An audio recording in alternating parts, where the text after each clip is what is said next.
looking in that direction. Is that cool? Yeah, if you just give a clap to... I'll do one uniform clap. Because that might have been a bit confusing. All right.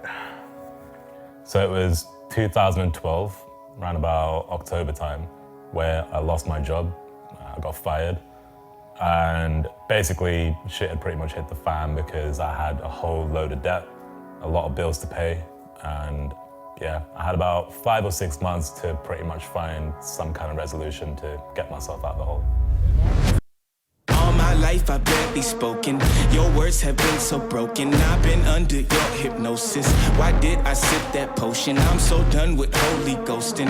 My birth, it is an omen. Lay me down up in the ocean until you see no motion. Right now I can barely... So I grew up in South London, amazing place called Slough.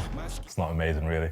I'm not here for bragging, boasting. Ain't lying, I've been chosen. And I pretty much didn't really finish my education. I dropped out and then got into like door-to-door sales, which was like the most horrendous job at the time. But you know, in hindsight, I think pretty much built up my character, gave me some thick skin.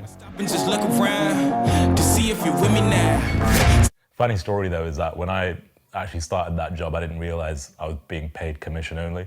So I went in to get my payment one day and they were just like, yeah, you haven't earned any money this week. So that was when I realized I was being paid commission only. I was completely naive to the whole world of like work. Just a kid really. Eventually pretty much climbed the corporate ladder. Ended up managing a team of around 18 to 20 people roughly. But then there was like a market crash. The construction market pretty much dove and then I got made redundant from that job. And then the problem that I had was that I didn't want to take a step back into just being like a normal sales guy. I wanted to stay in management because that's what I was doing. So I just felt like I was having to take a step back. And then because of that, I just thought, you know what, fuck it, I'm just gonna do something completely different and I'm gonna go and work in finance, which is like the worst idea ever. And in that time, I basically actually got engaged. So I was planning to get married in, it would have been May, about April, May time, 2013. So, but then I lost my job around like December time. You know, my culture, where I'm from, our weddings are like really expensive, like complicated affairs. You know, like I had a lot of money to save up. On top of that, I already had debts anyway. So the situation I was in was pretty much like, right, I've got absolutely no money, probably like 20 quid in my account. And I need to save like 30 to 40,000 pounds. So, and pay my debts off at the same time.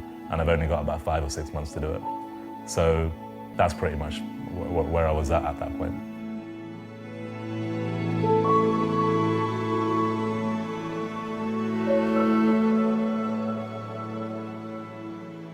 I've always wanted to work for myself. Like my dad is a self-employed business owner.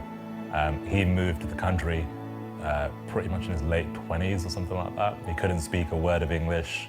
He had literally no money and then pretty much learned to speak English and built up a business. And the day I was born, my dad was already like flying. So I was like, that's what I want to do.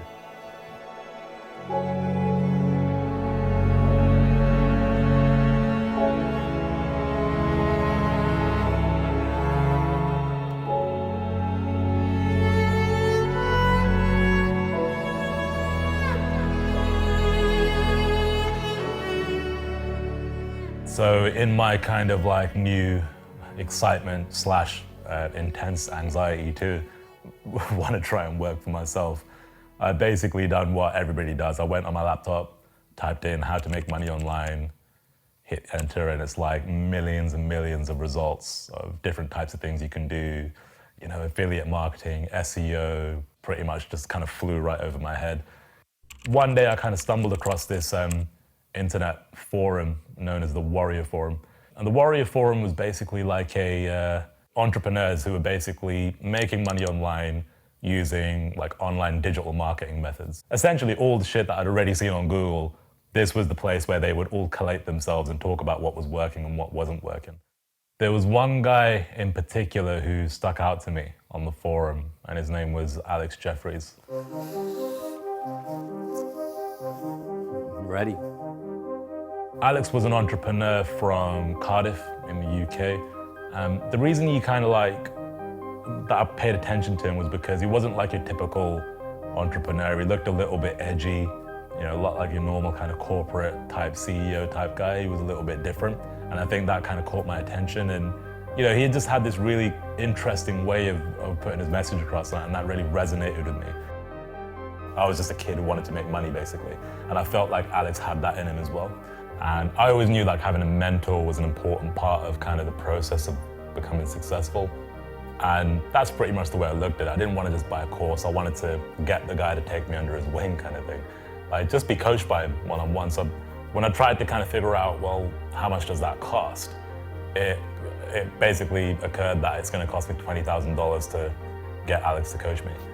So I didn't have $20,000. I didn't have $20 really. Like I didn't actually have anything. I was still living at my parents' house at the time, so I didn't really know exactly how I was going to kind of get the guy's attention. I had to figure out a way to kind of make that happen.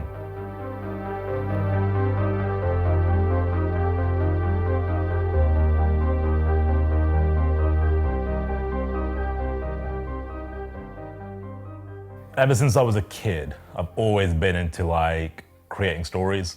So I used to take pictures all the time and play around with video cameras and that kind of thing. And I remember I used to walk around like weddings and birthday parties of family and just like voluntarily film these events. And I started getting into making like these little short movies. I had a very cheap DSLR camera, and I started creating these movies with my best friend, Jay. Can you give me a visual clap, nice and loud? Bam! Perfect. I've known Jay since I was about 5 or 6 years old or something, and we've pretty much grown up together. So first time I met Joey was actually in nursery. So you call it kindergarten in America. And we were inseparable. I mean, the first time we met each other, Joey even now, he's introspective, he's really thoughtful and analytical. And I was this crazy one who just ran around. And I remember when I got this camera and I was like, yeah, let's just go make these movies. Like, I don't know what they're gonna be about. I don't know what we're gonna do with them, but let's just film. But I remember one video in particular, it was like 4 a.m. and he was pouring water over my head. And we were trying to capture slow motion, you know, really, really good content. But what ended up happening is him pouring water over my head for an hour and not getting the right shot. So it'd be like, nope, I didn't get the shot. We need to do it again. So if you imagine me drenched, you know, 4 a.m. in his garage, and his dad knocking on the door saying literally, what the fuck are you guys doing? You know, you haven't got a job and you're pouring water over each other's heads. And it's funny because like at the time, we didn't have any idea of why we were doing it or whatever else. But like when I look at it now, it's like what I was actually doing was just kind of practicing and crafting a skill. But we made these movies, and you could probably still find them on YouTube, and like these silly little things where Jay's like lying in the middle of a field. It's like absolutely ridiculous. And there's like this one where we made it in my mum and dad's house where there's like a ghost in the window. Like Jay's in the movie, like standing in the conservatory, like overacting, like just acting like terribly.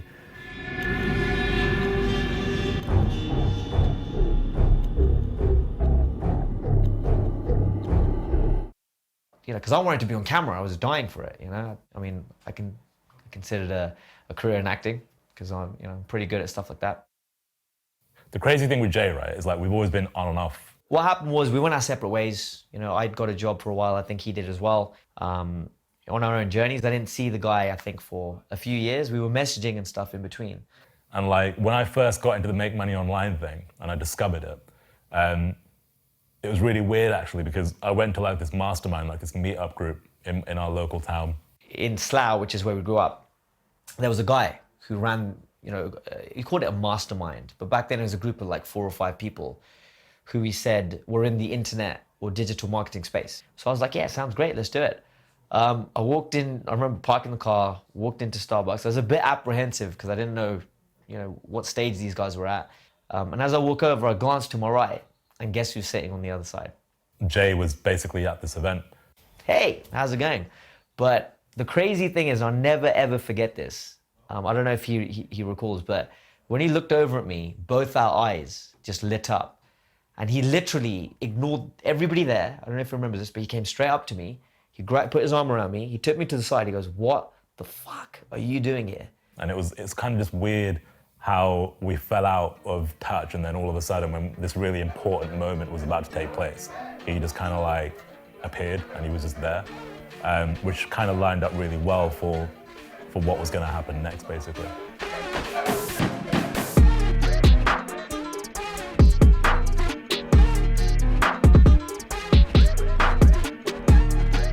So given the fact that I had this kind of like skill in video, I thought what I could do was kind of reach out to Alex and explain to him what skill set I had and see if he might be interested in, you know, kind of allowing me to work with him in some way. So I basically just sent him a message on Facebook and just said, hey, you know, kind of like introduced myself and whatever. And he basically just ignored me. Just you record, don't worry. I'll just shoot as many times as you need, but like, just tell me. Yeah, press the button. What's up, dude? Not much right now. How you?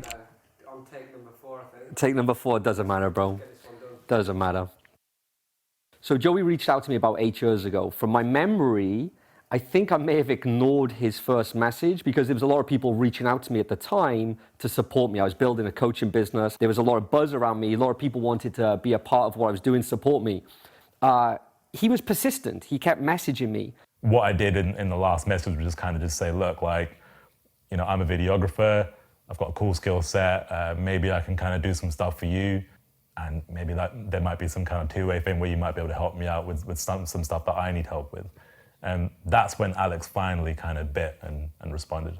So I may have asked him like, hey, what kind of equipment do you use? So I wasn't in the UK at the time, I was actually traveling. So when I got back to the UK, I kind of threw him a bone. I said, okay, if you want to like shoot some video for me, showcase your work. Show me what you can do. But the whole messed up thing was I didn't really have a website. I didn't have a portfolio, I didn't have anything. Because like, I didn't even own a camera. So he said, fine. And he got to work. Like all the videos that I'd shot before, I used other people's stuff. So I didn't want to say that to Alex. Like Alex never knew I didn't have anything. I was trying to kind of come across like, yeah, I'm this professional kind of guy. And I give him a deadline as well. I said, okay, here's a deadline. And we actually, I believe if I'm correct, we made it social. So I put, not just give him the bone, but put it social pressure. Hey, he is a guy who's saying he's good at video work and he's actually going to prepare and present a video for me. Let's see what he comes up with. I'm thinking, right, I can do that. I can shoot a video about why I want to work with you, but how am I supposed to shoot the video and be in the video and make it look good? Because I don't want to just sit there talking to the camera. I want to kind of make a cool video. So I basically reached out to Jay, thankfully, who we had just reconnected because we just met back at this mastermind thing, luckily. And I just said to him, listen, like, I need a favor. And he's like, trust me, this is the guy. Alex Jeffries teaching people how to make a lot of money online. This is the guy we've been waiting for. All he's asking us to do, or he asked Joey, right? But the way I saw it is, like I said, whatever you need, because if the guy teaches Joey how to do something, I'm right behind him. Make a video as to why I should work with you. The night before, when when we spoke, we didn't even have a camera. So he had to somehow procure a camera for free because we had no money. Even today, I don't know how the hell he did it. I can't even remember. All I had was a guy that I went to school with. His name was Monty. So like I said to him, listen, man, like I need a camera. Like I need a 5D, Canon 5D, because at the time, those were the cameras that could shoot like good quality. Oh, also I need some memory cards because I don't have any of those. A tripod because I don't have one of those. An extra battery if you do, because I don't have any of those either. So literally had to get this entire rig off him. Had it for a day, literally a day. That's all he gave me. Called Jay up in the evening and said, listen, tomorrow morning I'm gonna come to your house. We're gonna shoot a quick video. And like, I don't know what it's gonna be yet, but we just gotta shoot a video tomorrow. And Jay's always just kind of like, yeah, okay. He's up for anything, anytime, pretty much, so that was good. We sit down and like, look at each other, we're like, well, now what? Like, no plan.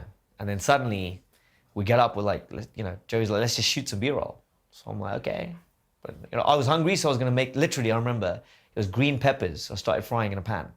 Aeroplanes we spotted, and we had a shot of that that looked really cool at that exact moment, through to just finding things. We drove around, we just found locations and spots to shoot. But it was just because we were hustling, right? And Joey was like, we just gotta make this happen because this is the guy. And I'm like, well, fuck it, let's do it, whatever we need to do. I chopped it up, got it edited, all within pretty quick period because I was desperate to just like show Alex what I can do. And then he launched a video. I dropped out of school at 18. I did it because the family was really struggling for cash. They were struggling to make ends meet. And I felt I needed to take it upon myself to go out and make that extra cash that we needed in order to be happy, stable, whatever. At that age, you really don't know. All you know is that your family needs you and you need to step up. And I woke up that morning and the thread was just, I don't know, dozens, hundreds of people commenting on it. Alex, you have to have this guy come down to do some work with you. From what I recall, the video, Alex actually pinned it to the top of his own Facebook group, and there's a lot of big marketers in that group. He was like, this guy saw it, and this guy saw it, and it's been pinned here, and people are going crazy, and the community is, you know. And I was like, really? And then he's like, it worked. So when I watched the video, that's when I saw the kid didn't have talent, he had exceptional talent.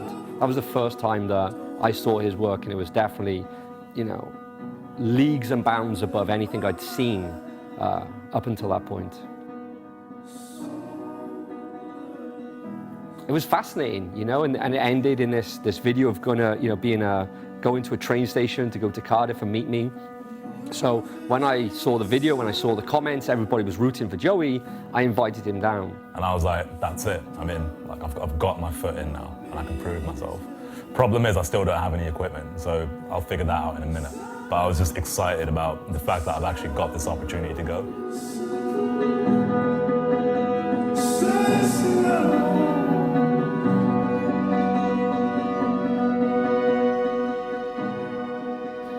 I told Joey, okay, come down to Cardiff, like, let's shoot some video.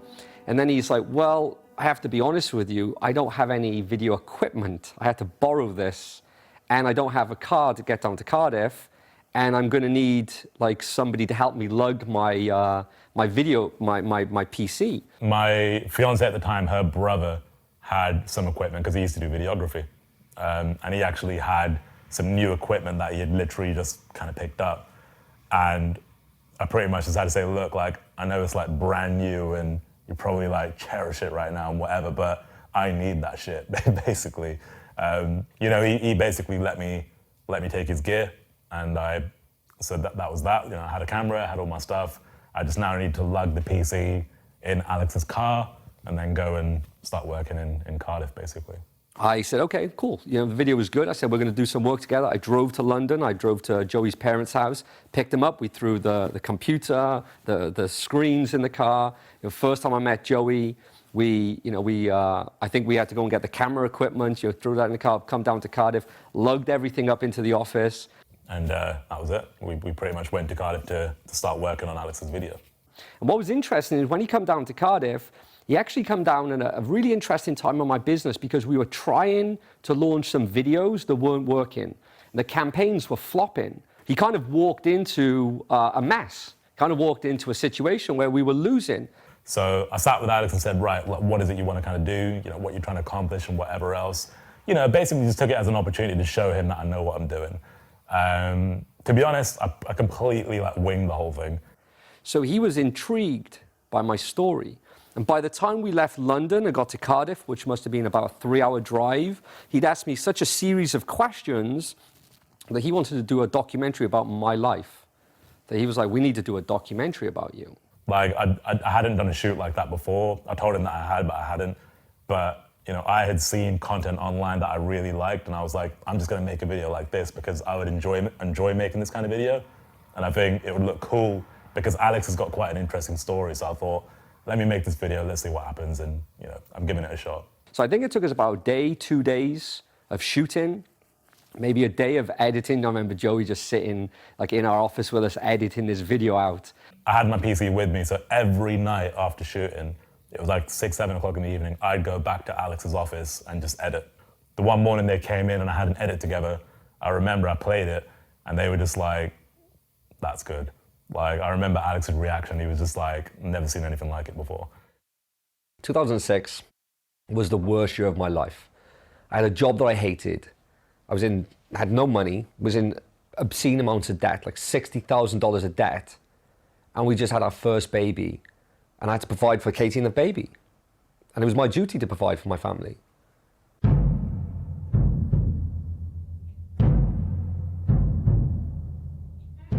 The worst time for me personally was when I had Cameron and he was premature, so we didn't expect to have him. And I remember my personal assistant watching it and she started crying. I remember we put it out to a few people and they were crying watching it. Now this is a marketing video. Alex was like kind of thrown back because he was like, oh shit, like, you know, we're getting some emotions from this video. And typically when you have a sales video in a marketing world, you don't really have those kinds of reactions. But what was fascinating to me, and I'd never seen anything like this before, people were asking their spouses to come and watch it with them and then crying with their spouse watching the video. It had such an impact. And I mean, when that video went live, it really put my name on the map. It was a video that set the bar for the internet marketing industry. So like that video, even though I'd had tremendous success before it, that video was a positioning piece that set me above the competition, it literally put me as a guru. And at that point, I couldn't, I'm what I would call a reluctant guru. They were calling me a guru. That video set the bar. Every guru in the industry, people above me, not my peers, the people above me were watching that video, sharing that video, and then trying to create it. Now, in this day and age, you see all of these great cinematic videos. There was nothing like it at the time. And it was fascinating, you know, it literally just business. We used that video as a front end of the business. We sold thousands of copies of the program based on that video. Thousands of copies. For me, that was just like validation, I think, because it was like, right, I've got something here. I don't know what the fuck I'm gonna do with it, but I know I've got something that people want and they want to know how it's done, or there's something there. Bigger, stronger than ever before. The first day that I got there, Alex took me to a bar, and we sat down at that bar, and he was like, right, Joey, like, what is it you want to accomplish? This was it. I think Joey wanted to create videos. I think Joey wanted to be a videographer, and they call me Alex Leverage Jeffries. And I'm like, you don't want to be a videographer, you want to like teach people how to do video work. You want to create a product out of this. And Alex was just like, look, like, I'll put you into my coaching program. And that involved a lot of one-to-one time with Alex, a lot of coaching, a lot of week-to-week calls and that kind of thing, where Alex basically kind of like gave me my first footing into the digital marketing world. He pretty much showed me how to do my first ever digital product release. Like there was at least 1,000 people in my coaching program. Then that has a circle of influence around that. So then when I drop a video online about me, people love the video, but then they're like, who made the video? Instead of making videos for people, why don't you just go and teach people how to do it?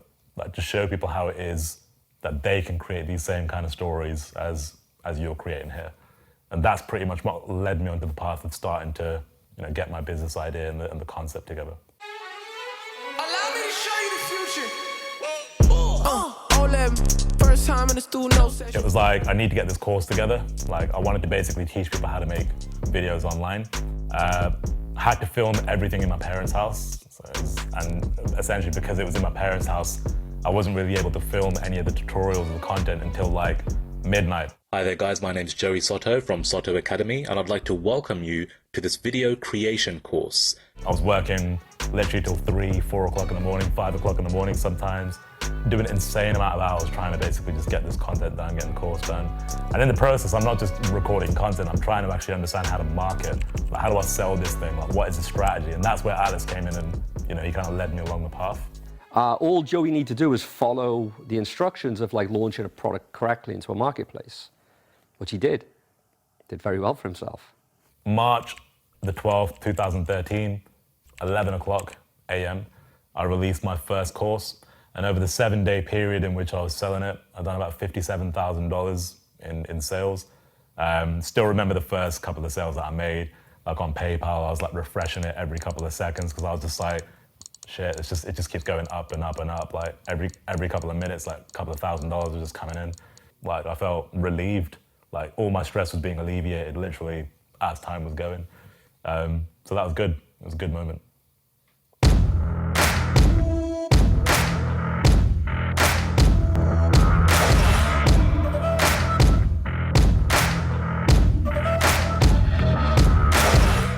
So everything was going pretty good. You know, like I'd done that first course, I made a good amount of cash, and now it was like, well, now what, basically? Like, what do I do next? Alex showed me the way. You know, he showed me how to do it once, but now I've got to figure out how to, like, you know, grow. How do I go from here? And that's one of my things, is like I don't stand still. Like, I like to keep progressing in some way or another. As I was kind of getting towards like the end of my pot of cash, I was like, well, I may as well just do another course. I had a little bit more resource in terms of cash to actually make something a little bit more interesting. Had my own camera now, so I could actually, you know, like take my time and plan things out a little bit. So when I done my second course, I ended up doing like $150,000 over a week. And I was like, oh shit, like this is good. And then I'm just gonna do it again. And I done it within a couple of months. I did it again and did another $150,000. So now I'm like in a position where it's like I'm pretty well, like in a really comfortable position now. Like, but I don't want to keep doing this. Like I don't want to keep doing courses just because I don't know what else to do. So that's when I thought, well, what about software kind of thing? Like how do I sell software?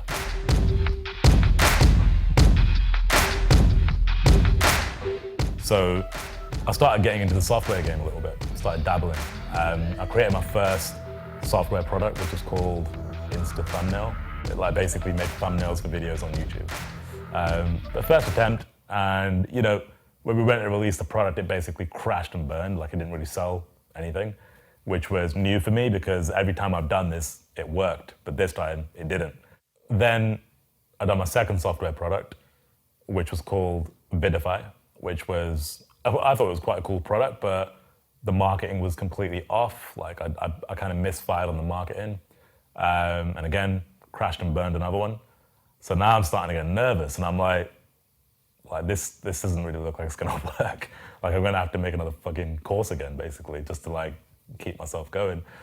And then, you know, I had like this situation where it was like, right, well, the software thing's not working. I need to do another course. What do I do the course on? All right, well, what if I start teaching people about animation?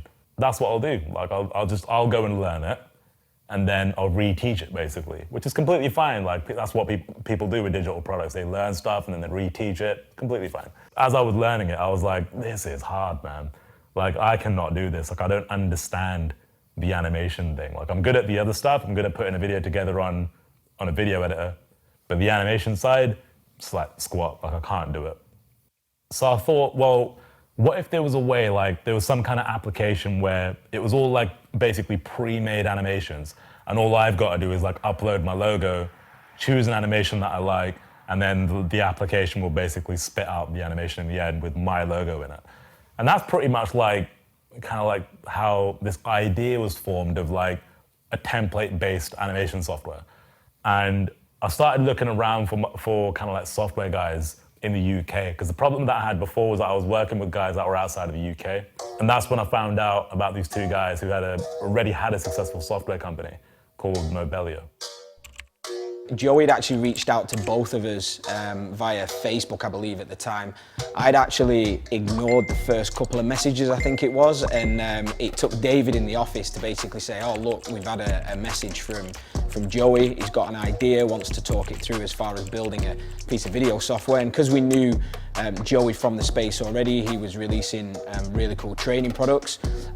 We thought, you know, we better check it out. And I went and checked through my messages, and sure enough, I found a few messages from him and basically responded to say, yeah, let's see what we can do.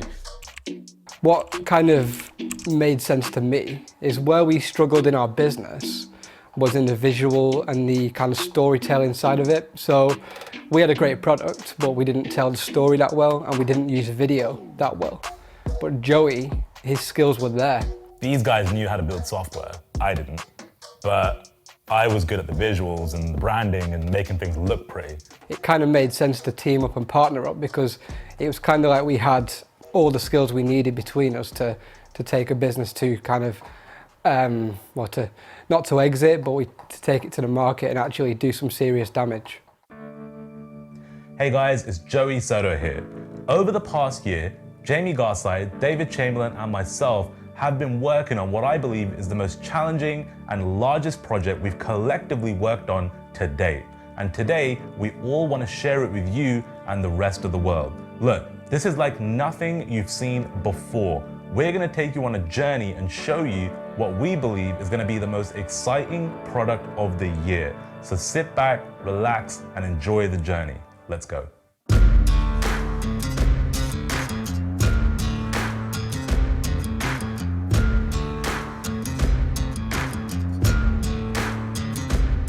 So when we went and announced it, I remember we made this really cool video in London, around here actually, and put like this teaser video out, and the market was just like, whoa, what the fuck is this? Like, this is different. Like, we've not seen this before.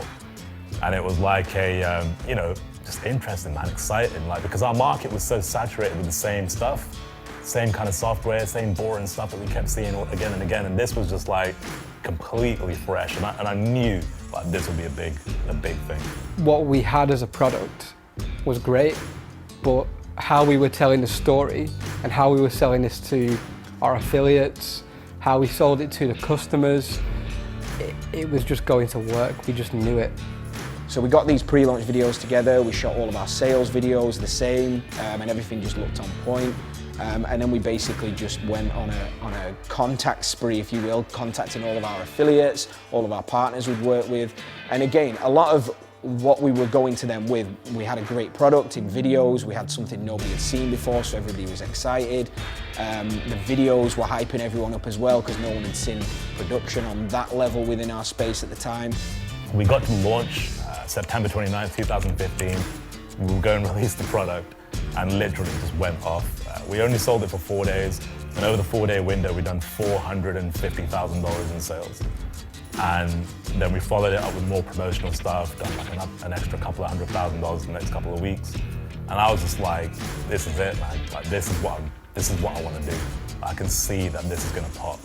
You know, I went from, it's just been an amazing ride, really. Like, I went from pretty much like trying to figure out how to make $1,000 a month to now running a software company today, like close to 30, at the time of saying this, close to $30 million in sales online.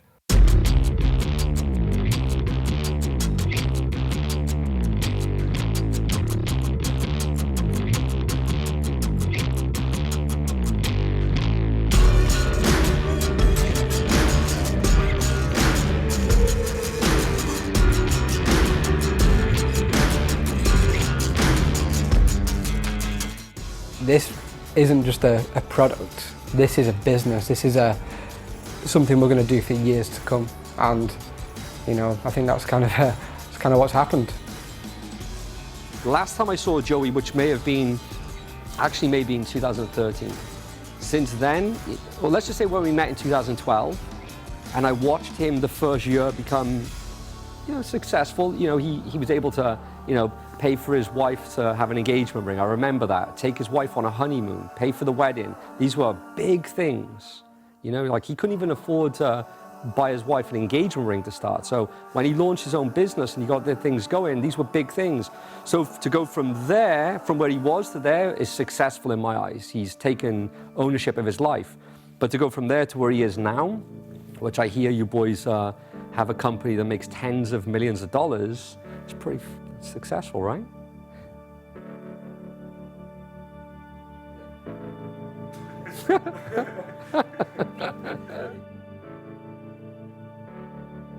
The thing with Joey is that everything he does with video is just kind of, I think you underestimate the experience he has because he makes it look so easy.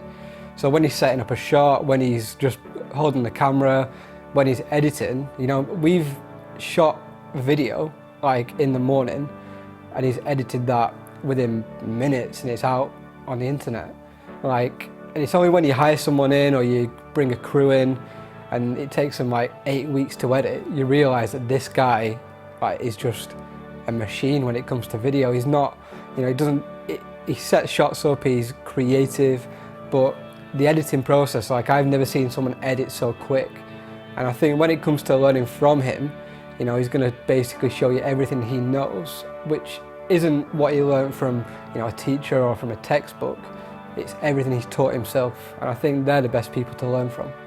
Like, I've met very few people who have got the creative genius that Joey has. He's one of my best friends, and that's why I'm here. That's why I wanted to be a part of this. But listen, the guy is an absolute genius with a camera. He's got an eye for it, and if he's offering you an insight into how to do that, then, you know, you're in the right place and you should not pass up on that opportunity. Has this inspired you? Has this touched you? Has this had some sort of impact, feeling? Has it evoked a feeling, an emotion? If it hasn't, then maybe, you know, you don't want to move forward and learn from Joey. But like, if it has, which you did for me, which you did for, you know, thousands of people, you know, I've played my video in front of audiences and the audiences have cried. If you want impactful videos that can actually take your business to the next level, then I think the only logical thing is to do what's next after this. So I don't know what's after this. I'm excited to find out, you know. I've landed in London right now, darling. I've got to London, you know, I'm excited to see what you boys are up to. But, you know, if it's anything from what I've been witnessing online for the past few years, what's next, if that's just the stage for what's next, big things to come, not just for you boys, but for anybody who actually is involved with you. And now this is basically the conclusion. Is this all right? Am I missing anything? No, I think it's all right. We should turn into videos. Yeah, but I'm going to pull it back now. Right. So what I'm going to say is like, so obviously like my involvement with Viddyoze has been obviously focused on the software thing and that, but one thing that I really want to kind of go back to is I do actually want to make a course now, because before I was making courses because I had to. It was like, you know, like I'm having to make money, I'm having to do this thing. But now I want to basically encapsulate all the experience that I've had making content for videos and all of that and put it into like a new thing basically. Does that work? Yeah, I think so.